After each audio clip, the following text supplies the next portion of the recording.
train for the game or you train for your career, but your money deserves the same discipline. I help athletes and everyday people design financial plans, build, and last. Click the link below for more. Appreciate you coming to the front seat, man. Absolutely.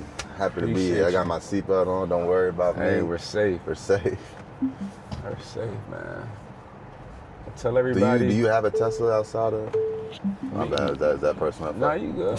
I don't have one. The reason why I got this one, because I was gonna rent something. I'm like, you know what? I never got to ride in a Tesla for, I only test drove it because I was considering buying one. I've never driven a Tesla. And I'm like, you know what? I'm gonna just rent it out and see how I feel about it. Yeah. It's been nice. I can't lie. I like it.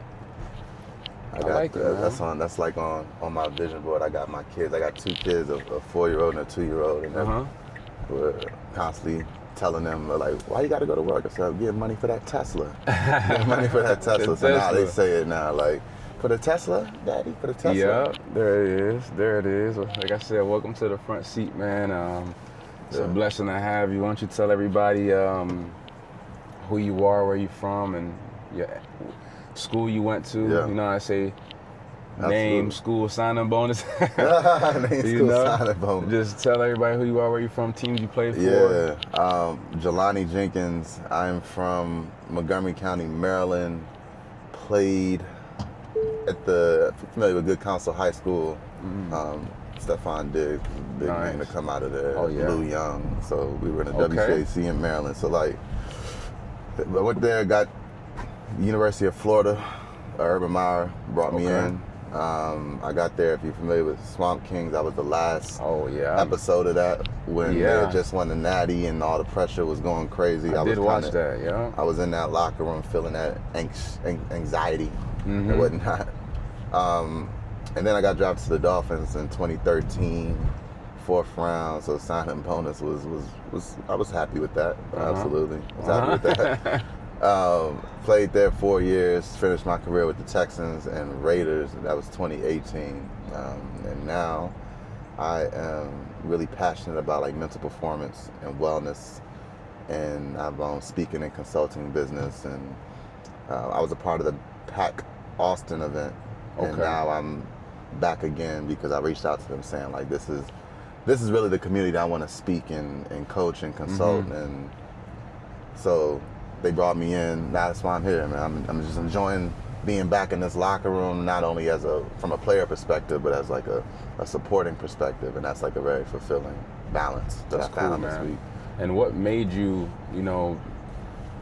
get super involved in the space that you're in now? What was that motivating factor that got you into that? Obviously I'm familiar with Soul Cole and how important that is to him, the breathing, the mental health. So what struck that for you? We played together. Cool. Well, we played against one another at high school. We grew up in Maryland together. Yeah. But what was that for me?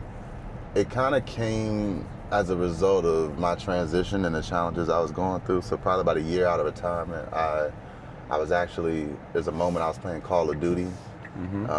My wife had just gotten this new Polaroid camera, and she was just taking pictures, trying to figure out how it worked. And the first picture that she took was of me on the couch. And when I looked at the picture, I had my headphones on, playing Call of Duty, getting it in, competitive as hell. Yeah. I had this big old bong in front of me, and I had 2 empty plates on the table. I had clothes all around me. I felt I was a little bit overweight from what I was used to. And I remember just looking at that picture damn, that is not who I thought I was supposed to be at this point in time. And at that point, that's when I reached out to the head of player development for the Dolphins, Caleb Thornhill, which is full circle because he's the co-founder of PAC. Right. And told him I wasn't where I wanted to be and where I thought I should be in this moment. And he connected me with someone who's now one of my mentors, who is a platinum member at Tony Robbins, and he took me to the Tony Robbins event, and that was the first time I saw speaking and coaching at such a high level. But I didn't see people around in the audience that really looked like me. I didn't see many athletes. I didn't see me up on stage for real. And so that to me was I think this is something I want to pursue, and I want to do it towards a community that I'm a part of, which are athletes. So that's kind of how I started getting into it. Yeah, that transition is not easy, and a lot of people, they look at us and they're like, man, like, you made it, like, which, yes, we're very grateful to be a part of, the 1% when it comes to making it to the NFL or being a pro athlete, just in general, right? So, taking care of your mental health when the game is over is super important, because I have friends that, that have lost it, whether it was suicide, whether it was, they're in jail just because they're, their mental is just not there. They're robbing people, not doing right. So I think it's good to reach out for help. And I know there's so many resources that we all have, not even just for us, but just for regular people that, are really stressed out and not knowing exactly, what their purpose is. Absolutely, 1,000%. I mean, I have a therapist. I have a couples therapist from my wife and I. I absolutely believe in having a coach. I believe in like surrounding yourself with resources, and then also like the social component. I think so much of that mental health comes from the loneliness and the isolation, and that's, I can speak for athletes. A lot of athletes go through that in general, but I think a lot of people crave community, especially after what we experienced at COVID. So being able to surround yourself with people who you genuinely care about, who bring you joy, that's healing in itself. And so, we got, just, I think everyone can benefit from just having somebody you can hug and count on, and having resources to talk to, having somebody you can talk to, just having accountability and trust around you is just powerful for everybody. Yeah, and I was thinking about this yesterday. They always tell us to network and meet new people, and like to your point, surrounding yourself and having that support. And I was thinking, man, like, how easy or how hard is it to, not only gain relationships, but lose them? Like, there's some people you might just have to leave behind because they're not, fulfilling the purpose, that you aspire to have, right? So, how do you feel about that? I feel like people come into our lives for reasons and seasons, and I try to embrace that, and I try to just follow intuitively who I know I feel good around, and who I know is kind of energizing me in my life. And sometimes, you can love somebody, you can care for people, you can have like a community in that way, but you can also, you can also just naturally start to think and talk about different things. I mean, when I became a father, I had really, really good friends. I still have best friends who aren't fathers, and our relationship changed. I couldn't go out and hang out with them as much anymore. Like, we're speaking more in certain time frames and less, and it's just life. So I think people come into your life for reasons and seasons, and it's beautiful we can find that group or your core who can stay with you for the long haul. But I think being open enough to like release and receive whoever is supposed to be in your life in any given moment is a powerful practice. For sure. And I want to pivot a little bit and talk about your career in college. Okay. And being coached by Urban Meyer, and like you said, you were on the Netflix special Swamp. Yeah. How was it, one, being in that atmosphere? Because they always say, the University of Florida has one of the best stadiums. Yeah. Best atmospheres to play in. Yeah.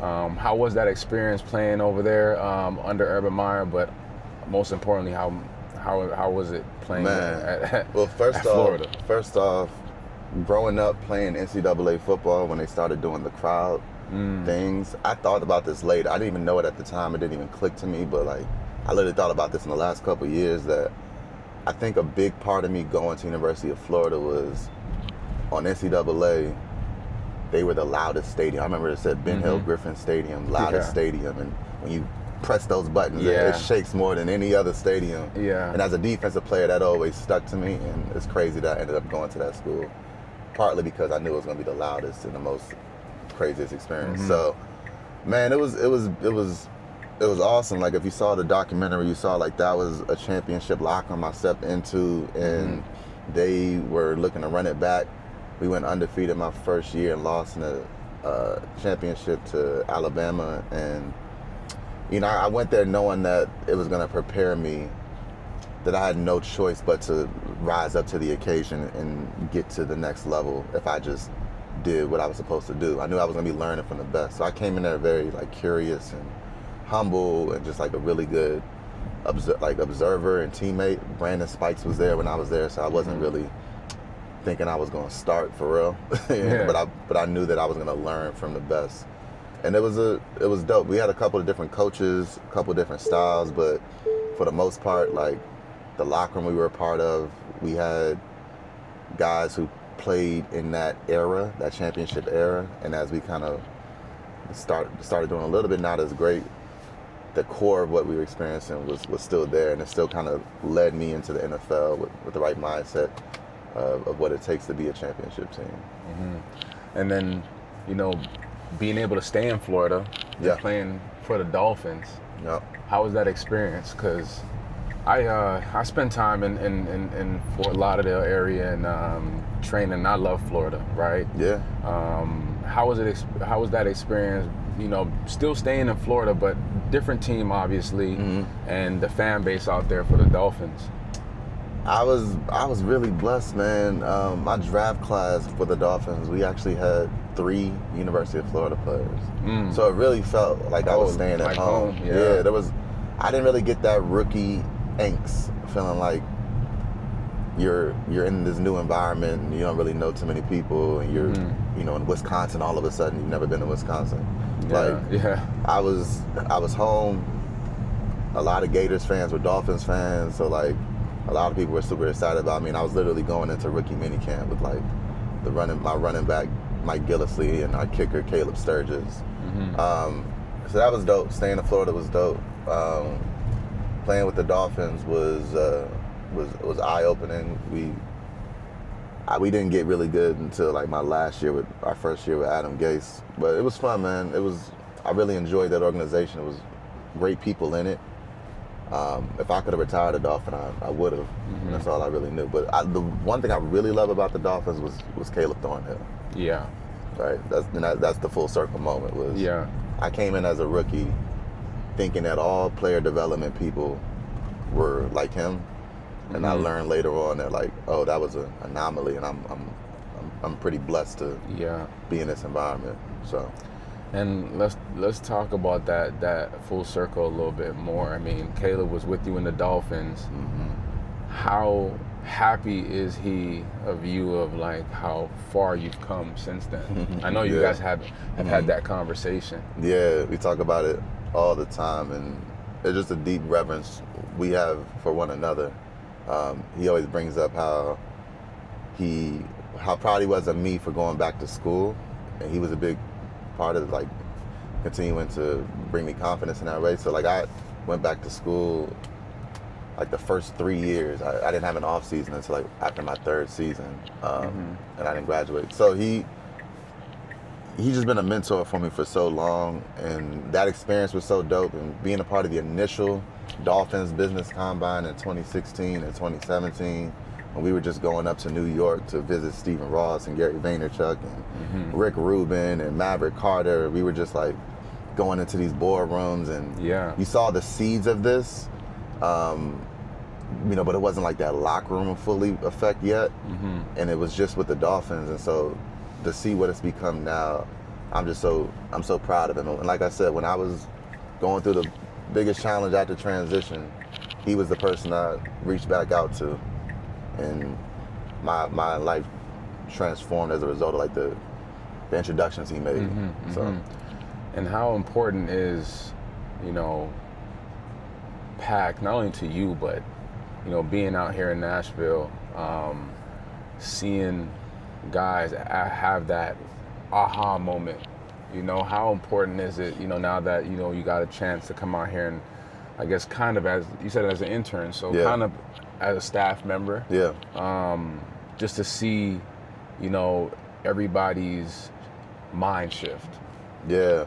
It's a level of fulfillment that I didn't even really know I existed. Because I felt pretty fulfilled. I've been in the world of the athlete transition. Like I said, I've been speaking and consulting with athletes for the last 4 years, but I've been in my own solo space doing it. And I haven't been able to do it to the level nearly as what Pac is doing. And so I was inspired in that journey, but it hadn't fully realized the way I wanted it to. But being here and like the athlete part of me is experiencing and learning new shit and like still in transition. And then there's a part of me that's able to serve at the highest level that I've ever wanted to serve.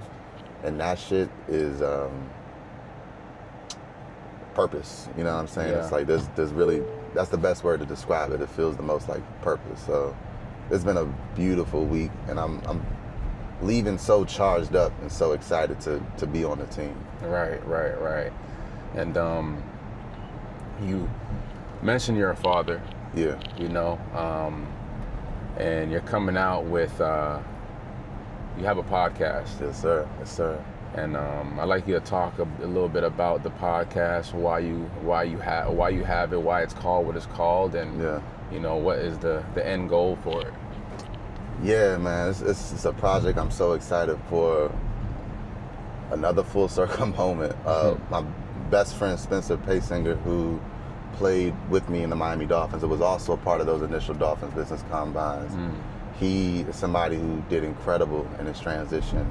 The show All American is loosely about his life, and he went into film and I'm a huge fan of that show. Writing. He's incredible. But more than anything, I'm like the godfather to his child, and I'm more inspired by ever how he shows up as a husband and a father. And so we go to Coachella every year together. We decided this year at Coachella, because we were just talking about fatherhood, we decided that we wanted to do a podcast called Higher Valleys. And Higher Valleys is a term taken from a Kendrick Lamar song on Mr. Morale and the Big Steppers. It's like kind of like a throwaway song. Some people think it's a throwaway song, but like if you listen to the words, it's powerful. He talks about how his son Enoch will, when he expires, his son Enoch will have higher valleys. And essentially, it's like we always think about wanting to have our kids on that mountaintop, and we want to create a mountaintop for them. But the reality is, like, we can't help them. We can't stop them from experiencing trauma from the world that they're going to be living in. All we can do is hope and pray that our valleys, our low points, are way lower than their low points will ever be. All we can hope for is like their valleys are way higher than our valleys ever were. So like the reason we're creating that podcast is to have conversations with other fathers who are intentional about building a legacy outside of the home and inside of the home. And I think there's a paradigm going around with expecting fathers and current fathers that says that you can't be a present dad if you want to accomplish all your dreams. And on the flip side, that you can't accomplish all your dreams if you choose to be a present dad. I think I said that right. And my belief is that you really can do both, and there's people I'm inspired by who are doing both, including, you know, Chip, who's the co-founder of Pact as well, and Caleb. So like, I just want to show examples of those who are doing it and examples of those who are struggling doing it, and just having a curious conversations around like that tug and pull that all of us fathers feel when we have something in our heart that we want to bring to the world, and something in our heart that we want to protect for the world and prepare for the world. Yeah, I mean, I think being a great father takes on a big responsibility. But, you know, if that's what you want, I mean, I feel like anything is possible, and it's been done. Yes. You know, there's so many great fathers out there. Sean Hart, one of the guys that we, you know, were able to join their class or his class and be able to you know, learn how to public speak. He's got something that he does for the fathers as well, to push them, and that's the biggest thing. I feel like, you know, mothers do it. You know, like that's one of the hardest jobs in the world, and Absolutely. and you know, I think about, like, I don't know how single moms are able to handle that. Me neither. You know, so It takes a lot. It definitely takes a lot. So if they can do it, I mean, we can definitely do it. And there's so many other great men out there that are also doing it. Absolutely. Yeah, man. man. So that's why we're doing it. For sure. Well, man, I appreciate you hopping in the front seat, taking the time to, you know, talk real about, not about you, but about everybody that you care about, and the podcast that you have coming out. It's going to be amazing. I wish you all the best with that. I appreciate you, Jelani. This is dope, man. Yeah, appreciate you, man.